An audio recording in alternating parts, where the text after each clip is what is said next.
Satu orang tewas dan 7 lainnya terluka ketika sebuah truk Tesla tiba-tiba terbakar dan meledak di Las Vegas, negara bagian Nevada. Polisi Amerika Serikat tengah menyelidiki insiden ini termasuk kemungkinan terorisme. Informasinya kami rangkum dalam Jendela Dunia.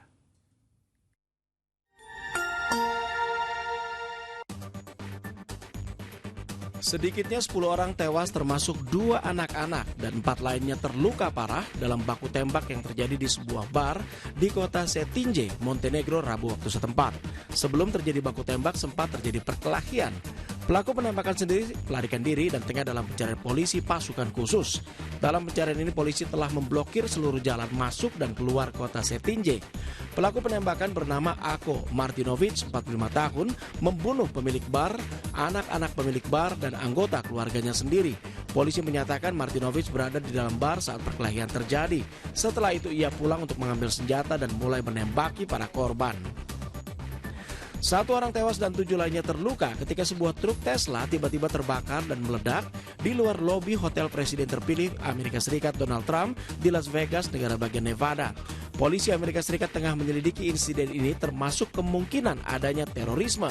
CEO Tesla, Elon Musk, menyatakan bahwa hal ini belum pernah terjadi sebelumnya dan membantu proses penyelidikan. Elon Musk juga menyatakan pihaknya telah mengonfirmasi bahwa ledakan tersebut disebabkan oleh kembang api yang sangat besar atau kemungkinan sebuah bom yang dibawa di dalam Cybertruck sewaan tersebut dan tidak ada hubungannya dengan pabrikan Tesla. Badan Antariksa Kenya dan juga media lokal menyatakan sebuah benda logam jatuh dari luar angkasa dan mendarat di sebuah desa di Makueni, Kenya. Pejabat Badan Antariksa Kenya menyatakan bahwa logam yang terbakar dan terjatuh ini memiliki berat sekitar 500 kg. Kemungkinan besar benda ini diduga adalah sebagai pecahan dari sebuah roket. Pihaknya kini tengah melakukan penelitian terhadap negara asal benda ini. Dan bila hasilnya telah diketahui, pihaknya akan menggunakan mekanisme hukum yang ada berdasarkan hukum internasional sehubungan dengan perjanjian luar angkasa. Belum ada laporan adanya korban dalam insiden ini. Penyelidikan terhadap tragedi jatuhnya pesawat Jeju Air di Bandara Kota Muan, Korea Selatan terus dilakukan. Penyelidikan yang dilakukan hari Kamis waktu setempat ini masih terfokus pada pencarian puing-puing pesawat. Proses penyelidikan juga melibatkan pihak Boeing untuk mencari tahu penyebab pasti kecelakaan. Sebelum terjatuh, pilot pesawat telah menerima peringatan dari menara pengawas akan kemungkinan adanya serangan burung dan pesawat mengeluarkan sinyal bahaya sebelum kecelakaan terjadi. 2 kubu yaitu pendukung Presiden Korea Selatan yang dimaksudkan Yoon Suk Yeol dan juga kubu yang mendukung berkumpul di depan kediaman Yoon Suk Yeol untuk menggelar aksi. Mereka yang mendukung Yoon Suk Yeol menyatakan bahwa negara dalam keadaan perang saudara dan anarki. Karena itu, Yoon Suk Yeol harus kembali menjabat sebagai presiden untuk menormalkan kembali negara. Sebaliknya, kubu yang menentang Yoon Suk Yeol menuntut penangkapan dan pemakzulan Yoon segera. Mereka menilai penangguhan kekuasaan Presiden Yoon tidak cukup dan Yoon Suk Yeol perlu dihukum secara pidana.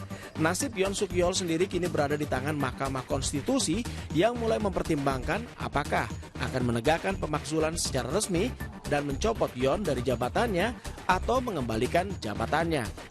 Untuk mengakhiri kepresidenan Yoon Suk Yeol setidaknya dibutuhkan 6 suara dari 9 anggota hakim Mahkamah Konstitusi. Pekan lalu, Majelis Nasional telah melakukan pemakzulan terhadap Perdana Menteri Han Duck-soo yang menjadi penjabat presiden karena ia enggan untuk mengisi 3 lowongan hakim di Mahkamah Konstitusi jelang peninjauan pengadilan atas kasus Yoon. Dan menghadapi tekanan yang semakin besar, penjabat presiden baru yaitu Wakil Perdana Menteri Choi Sang-mok hari Selasa lalu menunjuk 2 hakim yang mungkin meningkatkan peluang pengadilan untuk mempertahankan pemakzulan Yoon Suk Yeol. Dan 2 hakim baru ini dilantik hari Kamis waktu setempat.